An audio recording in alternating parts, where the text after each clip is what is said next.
আমরা এখন টাকা রাখছি আমাদের আমানত সুরক্ষার জন্য। এখন আমাদের উপর চাপিয়ে দিয়েছে নানান রকম নিয়ম যে আমরা কোনোভাবে আমাদের টাকা মুনাফা হোক বা আমাদের নিজের যে আমানত সংরক্ষিত আমরা কোনোভাবে উঠাইতে পারতেছি না।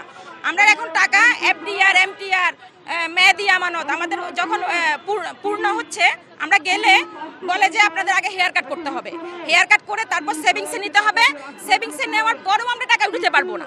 তখন আমাদেরকে 3 মাস 6 মাস 1 বছর 5 বছর মেয়াদি আমানত দীর্ঘ সময়ের জন্য রাখতে হবে। ভাই এটা কোন নিয়মে আছে? এটা কি মানুষের ভেতরে পড়ে? এরা এখন ওরা আমাদের যেভাবে আমাদেরকে মানে মিষ্টি মিষ্টি কথা বলে আমাদের টাকাগুলো ওরা নিয়ে গেছে, মানে আমরাও দিয়েছি ওরাও নিয়েছে। এখন ব্যাংকে গেলে ওরা আমাদের উপর যা নয় তাই বলে, ওরা আমাদের মানে কথাই শুনতে চায় না।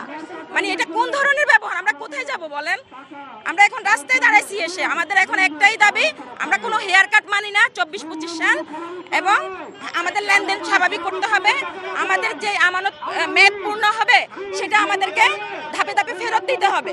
24-25 সালের হেয়ার কাট নামক যে প্রজ্ঞাপনটা জারি করা হয়েছিল সেটা এখন পর্যন্ত বাতিল করা হয় নাই, প্লাস ব্যাংকের স্বাভাবিক লেনদেন এখন পর্যন্ত শুরু হয়নি। আমরা যখন ব্যাংকে যাচ্ছি তখন বলতেছে আমাদের টাকা ম্যাচিউর হওয়ার পরেও ব্যাংক ম্যানেজার বলতেছে ম্যাডাম আমাদের হাতে কিছুই করার নেই, আমাদেরকে বাংলাদেশ ব্যাংক যতক্ষণ পর্যন্ত নির্দেশনা না দেয় আমরা ততক্ষণ পর্যন্ত আমরা কোনো টাকা দিতে পারবো না। আমরা মানে দিনের পর দিন ব্যাংকে যাচ্ছি, কোনো টাকা পাচ্ছি না, আমাদেরকে হয়রানি করা হচ্ছে। এখন আমরা আসল টাকাও পাবো কিনা, মুনাফাও পাইতেছি না। আমরা যে কি কষ্টে দিন যাপন করতেছি, পৃথিবীর কোনো সভ্য দেশের সভ্য রাষ্ট্রের সভ্য ব্যাংকিং সিস্টেম কি এরকম হতে পারে? ব্যাংক লস করেছে, ব্যাংক ব্যবসায় লস করেছে, ব্যাংক ডাকাতি হয়েছে, সেই দায় কি কোন ইস্যুতে সাধারণ আমানতকারীদের উপর চাপায়?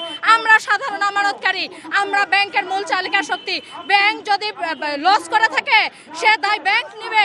ব্যাংক যদি ডাকাতি হয়ে থাকে তাহলে বাংলাদেশ ব্যাংকের যেসব ডাকাতেরা এটা সহযোগী, যেসব পদস্থ কর্মকর্তারা এই ডাকাতদের সহযোগী, তাহলে সেই পদস্থ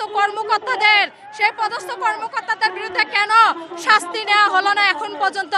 কেন পদস্থ কর্মকর্তারা এখনো স্ব চাকরিতে বহাল আছে এবং বাংলাদেশ ব্যাংক কর্তৃক সরকার কর্তৃক সর্বোচ্চ সুযোগ সুবিধা স্যালারি তারা গ্রহণ করতেছে?